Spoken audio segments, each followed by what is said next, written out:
on. How you going, guys, and welcome back to another episode of What Do You Do for a Crust? With us today we have a community support worker. Welcome. Thank you.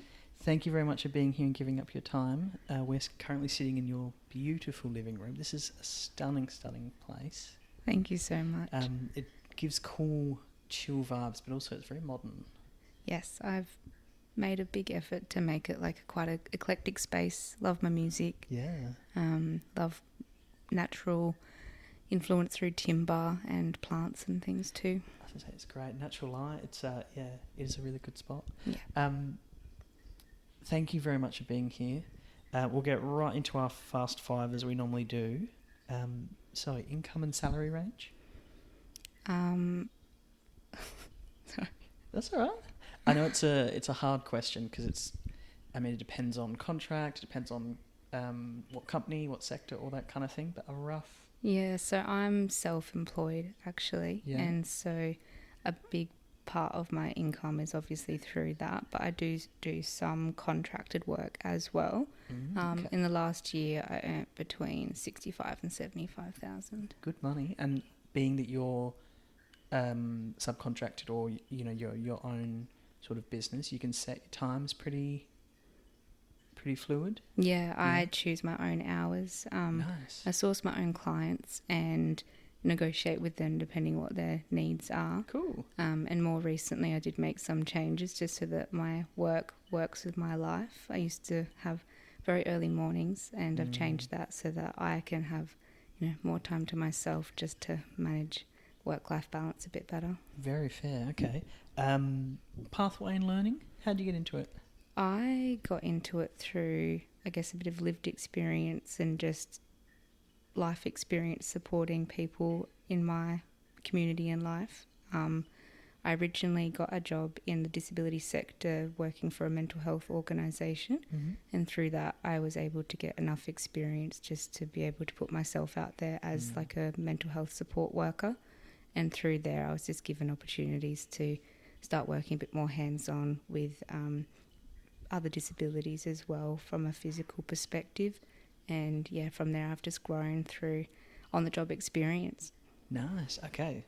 Definitely a cool pathway. Pros and cons? It can take up a lot of brain space because it's quite a demanding job, especially when you've got clients who have quite complex needs and you need to do a lot physically and mentally for them. But it is such a rewarding job to have because you just get to make a difference in people's lives every single day, and the connections that you build with your clients are just beautiful as well. I was a community support worker a few years ago, and I very much miss it, I got to admit. Seeing the personal growth of someone, you can't put a price on that, I got to admit. Absolutely. And when you know that it's the effort that you've been putting into their care and their journey that's been making that difference at times is such a nice journey to be a part of. Very fair indeed. Attributes and traits. What kind of personality and traits should someone have to be a community support worker? I would say compassionate, patient, kind, understanding, and empathetic, and also just being open-minded. Because people come from all different walks of life, and so many different traits make up different people, and you can't be rigid in your thinking. Okay, I would definitely agree with that, absolutely. Growth and opportunities. For me, I have considered starting up my own disability support agency, I guess. Cool. But that's probably a little bit a way away. Just because it's a lot of work, but that's definitely something that's on the horizon for me. But outside of that, not too much. I'm quite happy doing what I'm doing. Very fair. At the moment. That sounds like a very cool opportunity and such. I very much am jealous that you get to pick and choose not only clients but your time, and you always hear that saying of you work to live to work. You really get to schedule work around the things that matter to you the most, which is really cool. Absolutely. And I think having done this for a couple of years full time now, and on and off part time and casually over the last 5 years, it's something that I've learnt over time that it's so important to have that, you know, space between and the time for yourself outside of work and having things that you can look forward to outside of work as well. And I used to, I guess, work really, really hard, you know, helping as many people as I could all the time, and I didn't have the energy or the cups to help myself. And so in the last 6 months or so, I've really put things in place to make sure that I'm looking after myself, because that means that I can show up better for my clients too. I mean, it's almost like an investment into yourself or time. But I mean, on this podcast, we're huge advocates of not just work-life balance, but putting yourself forward and first. You're the resource. You're helping, you know, people. You need to be 100% on your game and whatnot. It's a complex industry, but also a high-pressure industry as well. Absolutely. Yeah. I'm just reminiscing now, because I remember it just being no 2 days are the same. I was going to ask you what a typical kind of day looks like, but I don't think that's a really fair question. I can give it my best. I mean, that'd be wonderful. Yeah, so I have quite a varied range of client needs, I guess. So I do, you know, the typical social supports with helping people with accessing the community. And then I also do a lot of stuff in the home with implementing systems and helping people live as independently as they can at home. And then I also do have some clients that have quite complex physical disabilities, and so I do a bit of self or personal care as well. So, you know, helping showering and that kind of thing. So every day does look very different, but I guess the work that I do does stay somewhat consistent, because the goals with each client don't change too much within a short amount of time. So okay. How do you go for, I guess, work-life balance in general? Because I'm just curious, I think a lot of the listeners would be curious to see what your, maybe not your typical day looks like, but maybe a typical week. Like, do you get a normal weekend, as an example? I do at the moment, yeah. So I actually have a 3-day weekend that I schedule at the moment. I work longer days, Monday through to Thursday, so that I can have that time to myself. Up until recently, I was also working Sundays, and so I only had 1 day, and that changed because the client needed a different day, but that worked so well for me because I was able to actually go, no, you know, having a weekend is really good, and having the extra day just makes, you know, getting appointments and things done a lot easier. I think it's a great idea, and definitely something, yeah, like I said, I think it's a great idea, not just for appointments and that, which obviously is very important, but just for your sanity as well, like either getting a sleep in, getting to have a coffee at the cafe, or, you know, chilling on a couch with friends and family and all those kind of things, or getting some fresh air out in the sun, like just that work-life balance. You know, the standard 5-day working week seems really mean. I think it's an unfair ratio. 4 days is definitely like my ideal, even just from the perspective of if it's been a hard week mentally or physically, you know, my Friday is my day that I can decompress and recover, and then I can actually enjoy my weekend with, you know, my loved ones or doing activities and things. I didn't even think about that, but you always get a day to decompress, sort of thing. Is it the same sort of schedule week to week, as in, like you did mention previously, that sometimes you're doing Sundays, sometimes you're doing 6 days a week, which is obviously a lot. Does it change based on, like, do you get to set the terms? Through negotiation with clients. If a client is requesting hours that don't really suit what I am looking to do with work, I can obviously negotiate and come to an agreement with them. But yeah, I do set rules, I guess, around what I would like to do for work, just to make sure I'm looking out for myself. And my clients at the moment are all weekly, but I do have the occasional person that I'll do like an ad hoc shift with, and sometimes it will be like a monthly or fortnightly, but for the most part definitely weekly, and it's consistent days, consistent times. Cool.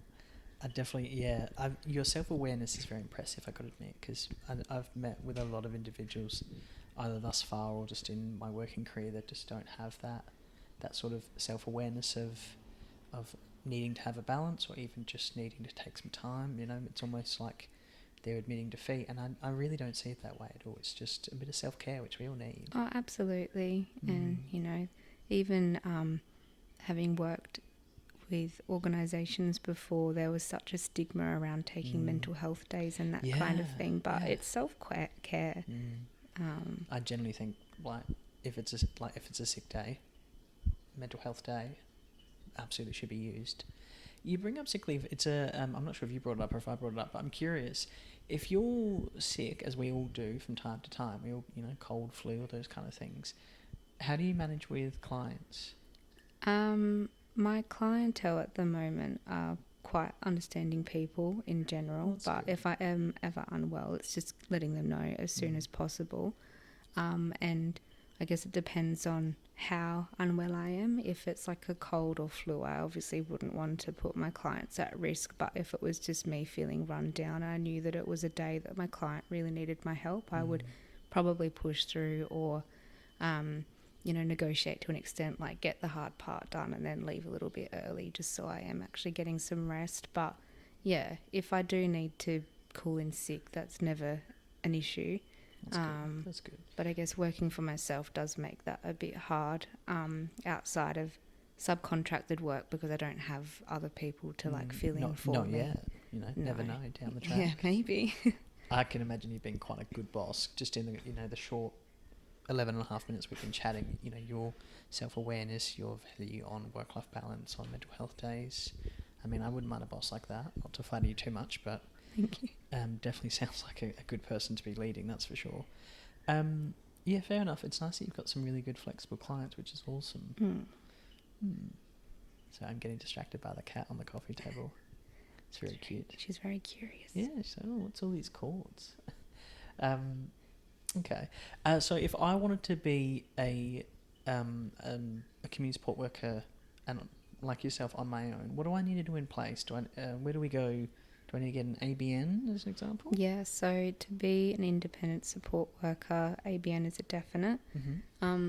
In general, the recommendation would be to have a certificate 3 in like individual support or disability support, but it's not a requirement. The main requirements are obviously ABN. You need to have an NDIS orientation module, and then if you're working with children, you need a working with children clearance, and then in general you need a NDIS worker clearance. I think it's changed its name since I got mine, but they're the main ones that you do need. And then police check, and then you need, I can't remember the name of it, professional indemnity insurance. Oh, that's a tongue twister. Yeah. Okay. Just so you're covered if anything was to happen to your clients or whilst they're in your care. That's a very important one. But they're the main things, I'm fairly sure. And then obviously any trainings that pop up that can help you provide better support. Like in the past, I've done a responding to neglect training, just because I do work with quite a few children, and that's a really important thing in this day and age as well. I can imagine you see some tricky situations and some probably sad scenarios or some very dark histories. How do you manage that? And I know that's a really silly question, because how big's a piece of string or whatnot, but how do you manage that? Where I can, I try to not directly debrief, but if my client is open to having a conversation where we can just kind of talk about it openly, just so I can have a better understanding about stuff, that's always a good way, just to kind of go, oh, okay, yep, I have a better understanding. And then outside of that, I do actually see a therapist if I've ever had hard days. I've gone straight to her. Yeah, nice. And then obviously my loved ones are a really good support for me as well. But it is a tricky industry because, you can't talk about who your clients actually are. So it has to be quite removed. But that's my main sources of, I guess, debriefing at the moment. Is your safety ever at jeopardy? And obviously, I would argue at some point your psychological safety is at jeopardy or conflicted. But are you ever in a situation where you're maybe not as safe as you could be? I definitely have been. I had one client who was a young boy, who had quite complex behavioural issues. Oh, issues isn't the right word. I feel bad for saying that. Complexities. Yeah, complexities. Behaviours. And it was quite well known. And I think at the time this was through a subcontracted position. The risk assessments weren't quite up to date because he had grown up since they had been completed. And one day on shift he did hit me. Oh. And so that was, you know, quite a traumatic thing, both physically and emotionally. But I was very well supported in that situation. But that was an example of physical unsafety. That's not a word. Yeah. Let's roll with it. It's fine. Not being safe from a physical perspective. And then the psychological side of it is quite intense at times too. I've never had any clients themselves make me feel unsafe emotionally, but I have had, say, some like young clients whose parents have been quite intense emotionally with their expectations and just the way that they communicate stuff as well. That has led to quite some interesting, you know, days on the job. But outside of that, they're the main ones. But it's definitely something that you're exposed to when you are in this field. It unfortunately does seem to come with the territory or the industry to a certain point, which is not ideal. But I just picture you as like sort of, you know, and again, I'm going to flatter you a bit here, like sort of superwoman, where you're just like, I'm just going to help as many people as I can. Obviously, your time is just as valuable as theirs. If I'm a client, I come to you and I go, hey, can you come and help me, please? And you don't have capacity, I can imagine that's quite challenging to then say no, because you do want to help them. It's not just about the money. Obviously, you know, money's always important. We all have bills and whatnot, but I find individuals in this kind of industry and work genuinely work and care for people and have a real great pride in that.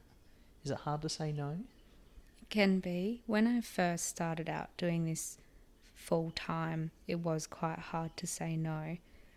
But having quite a solid understanding of NDIS guidelines and that kind of thing coming into it made it a bit easier, because I wasn't only basing my answers off of emotions. It was off of like what I can actually do as a support worker. So that was a huge help. It can be hard to say no, but I've had to say no so many times because there are things that I can't do in this role because it's not covered by NDIS. So definitely makes it a lot easier having such a solid understanding of practice standards and guidelines.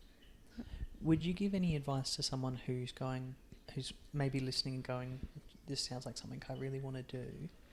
Would you have any advice for them to sort of help get started, to make sure they have a long and safe, you know, time or career? Do research. There's so much content online, and even free modules of training that you can do to just, you know, get your foot in the door initially, but you also learn so much through doing those trainings. Reading the NDIS standards and guidelines is a really good starting point, because, you know, outside of that, you don't really know what you're actually getting into. But outside of that, just really thinking about the reasons why you want to do it, because if it is just for money, you're not going to enjoy it. If you're doing it because you genuinely want to help and care for people, that's the most important part. So that'd be the number one thing, actually, is just actually reflecting inwards and going, why do I want to do this? I think that's very sound advice. And just make sure that you've got a solid support network. And if, you know, it is an industry that you're wanting to get into, going through an agency is probably a really good step if you're not that confident in it, because then you have more support around you and, you know, not doing everything you're on your own. I mean, that leads me to a next question, and I feel like you're one step ahead of me the entire time, which is very impressive. The difference between going on your own compared to working with an agency or a corporation and whatnot. Obviously, there's a bit more safety net there when working with a bigger company or a company in general. But I can imagine that puts a lot more stress on you in regards to, you know, conveying with clients, working out, you we mentioned at the start of this podcast a few logistics that you organise and talk about before you sign on to do the service. I can imagine that's quite tricky for yourself, because even though you finish the day, you've then got to invoice, you've still then got to upskill, all those kind of things. Are you happy being independent? I am. I think I prefer it a lot more over what I imagine it would be like working completely for an agency, and even some of the subcontracted work that I've done, especially from a pay perspective, definitely, because you're getting all of the money, even though you do have to pay taxes and your own super and that kind of thing.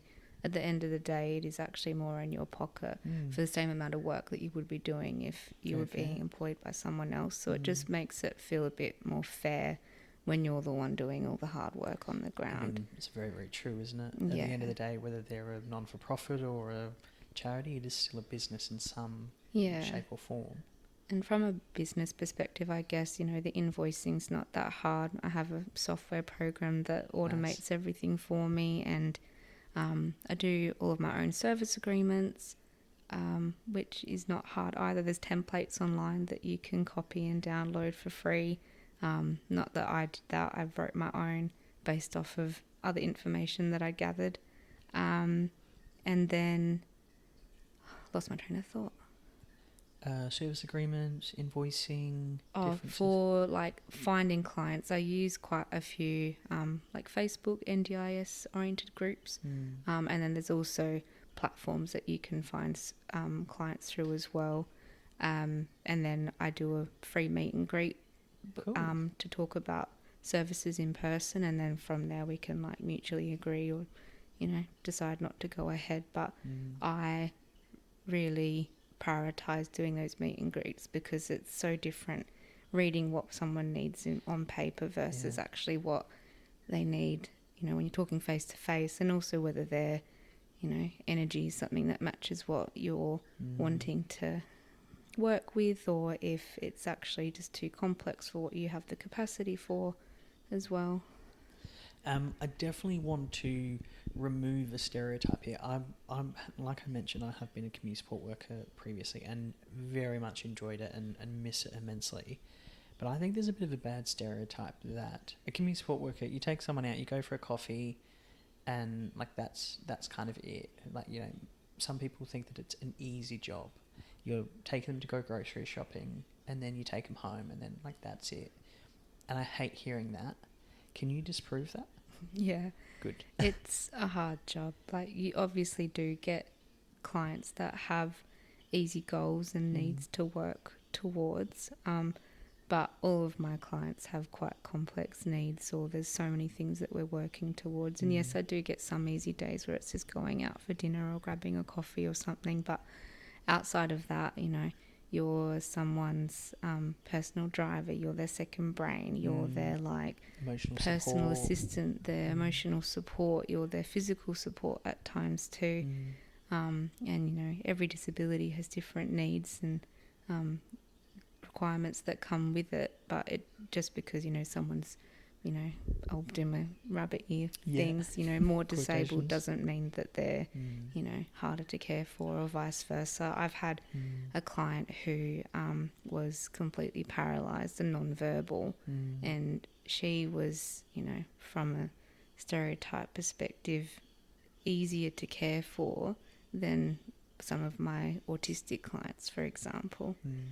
So there's no black and white rule of what it looks like, because it varies so much. But there's a lot that goes into it, and it's not just as much as going and getting a coffee every day. It's not that at all. I would definitely agree. So for those listeners, it is absolutely much more complex than just going for a coffee or whatnot. And I would argue corporate jobs, they go for coffee and sit there and have meetings and all that kind of stuff. It's just as easy. If we unpack that a little bit more, your general knowledge must be immense, because you have to wear many, many hats, realistically. And not only that, you also need to have a very good understanding of multiple psychosocial afflictions, disorders, disabilities, all those kind of things. Your general knowledge of general healthcare would actually have to be quite extensive, if I'm am I right in that? Yeah, I think through life experience in general, but particularly through supporting people in, various forms, have learnt a lot about all kinds of disabilities. But yeah, I have a pretty broad understanding of a lot of things. And then even just from like the tasks and types of things that I support clients with in general. Obviously, there are professionals out there that are for specific parts of people's lives, but as a support worker, you do tend to kind of wear a lot of hats. I've been a professional organizer, I've been a chef, I've been a meal prep specialist, I've been a nurse, tending to care needs and that kind of thing as well. And you wear so many hats and you learn so much on the job. I can only imagine, just an example you've just given. I'm sure there's probably a little nutritional value that's in there. I'm sure there's probably engagement with allied health, so there might be some physio or OT movements and such you've had to help with, or home modifications and apparatuses and all those kind of things. Exactly. And even from like a neurodivergence perspective, autism and ADHD and those kinds of disabilities are such a huge spectrum of needs, and they're no two people are the same. And so just, communication needs and the way that you have to adapt on the spot to those kinds of needs is crazy too, because everyone needs things communicated to them differently, but also to be able to actually have a conversation with them will look different for everyone. So it's lots of broad knowledge, but then also more specific and being able to think very, very quickly on the spot. So you've got to be flexible, you've got to be compassionate, you've got to be knowledgeable, you've got to be willing to give it a go. Research, it's it does sound complex, but it does sound obviously very rewarding. How do you go when you're gauging a new client and their service needs? Because I think this is the fascinating thing about the human individual is that no two people are the same. Their service is going to be different. Their needs are going to be different. How you communicate and deliver those needs is going to be different. How do you solve that, I guess? If I'm one of your new clients and, we've done our meet and greet and then, our service starts one day next week, how do you change your service to suit my needs, and how do you assess that? Because I don't think they teach that in books. No, they don't. It's definitely a learned thing. And I imagine that, between different support workers it would look different too. But for me, I, as a rule, like no type of support is too much. It's just very much on a occasional basis. And I do have like a fairly decent sized pool of clients at the moment, but I'm not always looking for new people, and in this industry it's not really something that you hop and change between clients anyway. So like consistency is key kind of thing? Yeah, consistency is key. But yeah, it just happens. Trying to think about what I actually do. Because I think that is something that we've talked a little bit on this podcast in future episodes, and we're going to do a little bit more moving forward about lived experience compared to university. And a degree does not by any means mean anything. Oh, absolutely not. Because you can't, I would argue, when you're meeting a new client, you're maybe entering their home and you're instinctually assessing the situation, assessing the environment around you, their needs, you're looking at tripping hazards, you're looking at, you're already thinking about what to do for activities or to align with their goals. Yeah.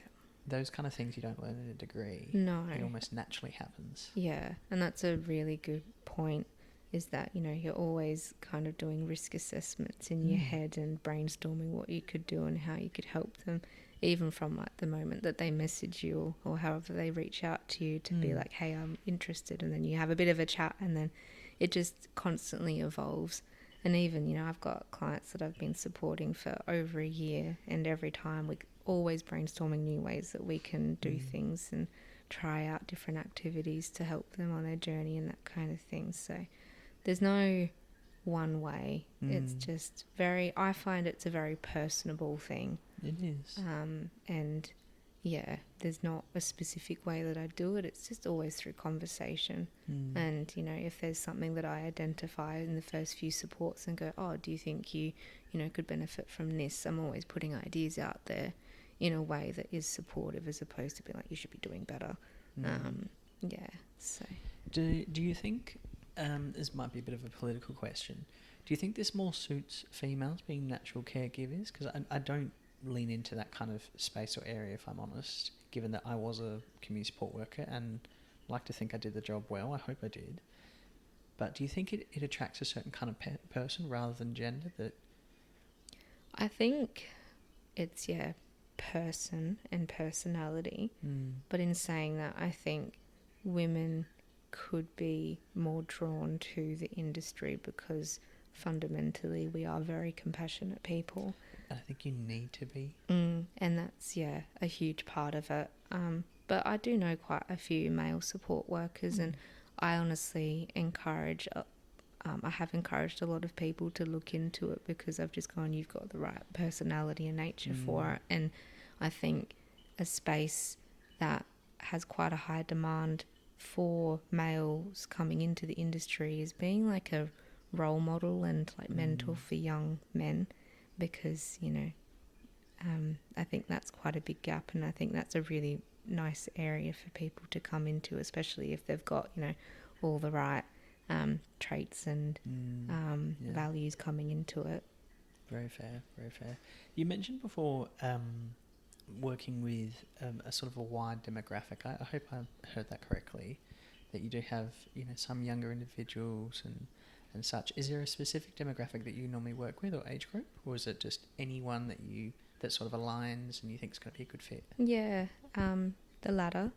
I have had, huge range of ages. At the moment I have a 5-year-old client, and my oldest is in her 50s. Wow, that's good. Yeah, good age range. Yeah, and yeah, all different ages, all different backgrounds. I've got some clients who are transgender and non-binary, and, you know, they're amazing people to work with, and it's just awesome. Oh, are you back? I think so. Yeah, cool. Sorry. Yeah, amazing people to work with, and that's the amazing thing about this type of work, being a support worker, is that you do get to just meet the most amazing people, and from all different backgrounds that, you know, you wouldn't, I mean, you probably would, but maybe not to the same extent if you were working an office job or something like that. You get to work quite closely with them as well. You know, it's very different sitting in an office next to somebody versus, you know, being very involved in their life and being able to support them with whatever their goals are. How do you, I can imagine, this is a bit of a left field question, that the lines would become blurred between personal and professional, and that would be quite a hard area to navigate, particularly when I was a support worker. I used to work independently and with a company, and the company had very strong rules about, I worked with young gentlemen, particularly sort of 15 to 18, so very challenging behaviours, and a lot of them just wanted a hug, just a simple hug, nothing, you know, inappropriate or anything like that, and they had a very strong policy on you weren't able to give them a hug, and half of them hadn't been hugging, you know, a decade or over, and they just wanted a little bit of comfort. That was all, nothing, you know, inappropriate, but it was almost like shunned upon kind of thing. Do you ever find that you get, not that you professionally get invested, but your clients maybe get a little too attached? Yeah, I did have a family that I worked with, which was 3 individuals who were people that all 3 of them were people I was actively supporting at the same time, and the 2 young ones were very fond of me, and so that was quite hard because, you know, they were so playful and they were very physically affectionate kids, and, you know, you did have to put boundaries in place because, especially with children, you know, it's a very grey area, especially when you are working by yourself and you don't have anyone to like back you up and that kind of thing. So it's definitely tricky. But when you've got, you know, parents in that example are on the ball who can help lay those rules down, so it's not you having to be like the bad support worker. It makes it a lot Very easier. fair. And I would argue, you know, being the bad guy makes you the right support worker, that you're, you know, willing to put in clear boundaries and such to say, no, this is, you know, fair. Absolutely. I think as a whole, it's very dependent on context. With children, it's a bit harder because, you know, lines can be blurred, and things can be misconstrued, which is so unfortunate, but it's just part of the job and being professional. But yeah, I've had like adult clients who, when they've been emotionally distressed, they've been very clear that when they are like that, they need physical comfort. And so that is something that I can provide, but only when they request it. I can't offer. Yeah. Unless it's something that, you know, it's been explicitly put out there that is something that they can't remember in that moment and they might benefit from it, but it very much needs to be consented to, and ideally them suggesting it. And then if I ever do that, I document the hell out of document the hell out of it in my case notes, just so I can make sure that I've, you know, followed all guidelines properly. And I very much admire that professionalism, that's for sure. How do you go case notes wise? Because I find it such a subjective thing. You know, we all have different opinions of what's valuable and what's not. Is it a general thing that you do just to sort of keep yourself track of their progression? Is it a bit of ass covering and just good administration? It's a bit of both. It is so I can kind of go, oh, this is what we've done recently. And yeah, if I was ever to have to write a progress report or something, I do have things to reflect back on. But then there is also the element of wanting to make sure that I'm doing my due diligence with my reporting, if in case I was audited or something. So yeah, a bit of both. But it's also really helpful to have notes to look back on, because I document like what we do, their emotional state, you know, how they travelled throughout the support, you know, things that I need to remember for next time. So it's more, it's a whole range of things, but it's also just like a mental note for me as well. And also just, being able to look back and go, okay, well, they were quite dysregulated last time, but they're better this time. And just, having things to look back on. It's very professional of you, I've got to admit. And you made a comment just before which has just made me reminisce about a client that I used to support. But you mentioned that sometimes there's some challenges not with the actual client but with the family. And I would see that quite a lot, that you'd have either maybe overbearing parents, or maybe, you know, the client that you're servicing is wanting to do a particular activity or take a particular direction or want to support with something, and, you know, they don't particularly agree. How do you navigate that? Because it's technically you're there for the client, but then also, you know, you're dealing with a stakeholder. It's a tricky dynamic. It is very tricky. I think that's probably one of the harder parts of the job, is those other interpersonal relationships outside of the people you're actually interacting with. Just acknowledging it as calmly and politely as you can. And with this family in particular, it was I was an independent client, but the parents were quite heavily involved with the care of their daughter, and they had very specific ways that they wanted things done, but then didn't communicate that, nor did they have any resources that anyone could refer to. It was just like one of the other support workers would get told, and then it was put in, you know, a mutual communication kind of thing. So it's like, how can we actually keep up with what you want us to do?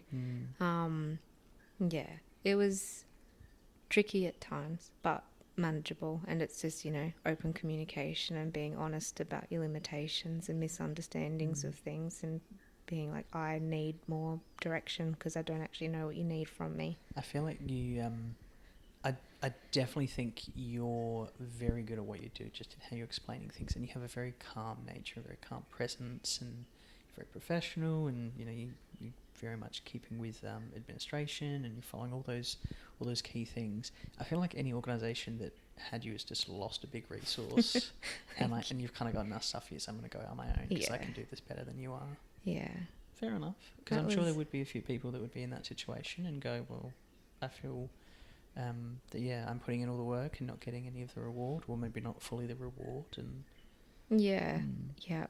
That was, yeah, definitely the biggest part of deciding to go out. I think the organisations that I used to work for, in my more admin-based roles, they were quite political and just the workplace yeah, antics and such big expectations on top of you, on top of what you're already doing as an employee. yeah, I think in a disability support space, it's too much, especially when, this kind of work is literally just about what you do with the client. That's all that really matters. As long as you're being respectful and you have good values and that kind of thing, there's not really that much more to it.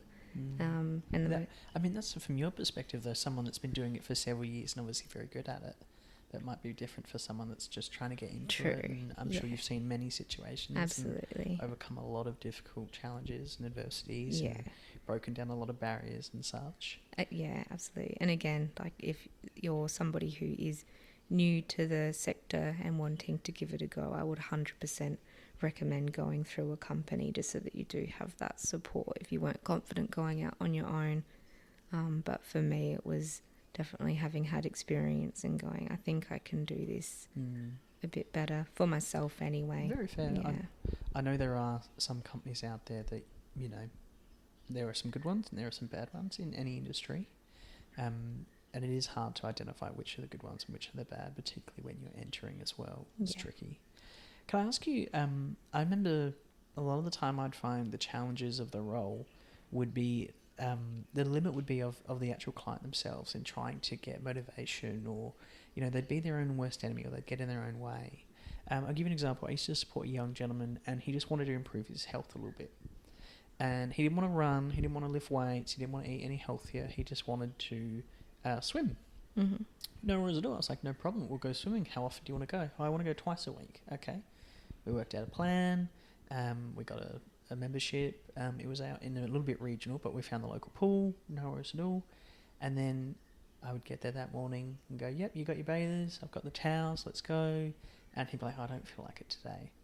And, obviously at the time I would try and motivate, but obviously I wouldn't try and push too far. And it's a really fine line. Do you ever have any situations like that? Absolutely. I had a client that I worked with 4 days a week at one point, and it was for 5 hours plus each day. So a lot of contact time. Yeah, a lot of contact time. And in that particular scenario, I did find it quite hard to help with the motivation and initiation of things, because being there that much, they needed the support and that much contact time, but being there that much definitely kind of made it hard to get as much done that they wanted to, because it was like you were just part of the furniture in a way. Figuratively speaking, of course. But I think I find it a lot easier to be that motivational person for someone when I have less contact time, because rather than it being like an everyday all day thing where you're just like they're helping with whatever they need help with, the clients that I have who have very specific goals, and every Wednesday is when I support a client, for example, and every Wednesday we go out and do XYZ, it just becomes like a routine. And it's a lot easier because you can go, okay, well, I'm here, let's get into it. But that's not to say that supporting people for that many days is bad. It's just definitely something that I acknowledged at the time being quite difficult to manage, because you're there that much that it just not part of the family, but the but you build close connections, that kind of contact time. Absolutely. I think the word, I can't even think of the word I'm trying to think of, but when it is intentional, of course, but when you're there for that long, for that many days in a row, it's kind of, no, I can't think of what I was thinking of. That's all right. Yeah. Can I ask, is it like having kids, in the fact that you say you don't have favourites, but secretly deep down you do, and you have a favourite client? I know I'm not trying to, get you under an unprofessional rock kind of thing, but just me being cheeky and asking the question. Because I did have favourites. Yeah. I used to work with one young fella, and just seeing him grow into a really respectful, lovely young gentleman was a life goal or phase that I'll never forget. And he was definitely my favourite. Do you have a favourite? I think I do, but like not one. I have like I have a few that are my favourites, but all for different reasons. Yeah, I think I Bit love of a loaded question, sorry. No, that's okay. I love all of my clients, and I love working with all of them. But I have a few that whenever I do work with them, we have so much in common. It's like we're just hanging out, and it's like such a nice environment to be in, because I'm so comfortable, they're so comfortable. We can just be ourselves, and yes, we're working towards their goals and actually getting stuff done, but we're just hanging out. Yeah. And I think that's a really nice part of it. Fair. We are at time. That went very, very quick. Thank you so much for being on the pod. Thank you for having me. We really appreciate your time. I'll catch you later. Thank you so much.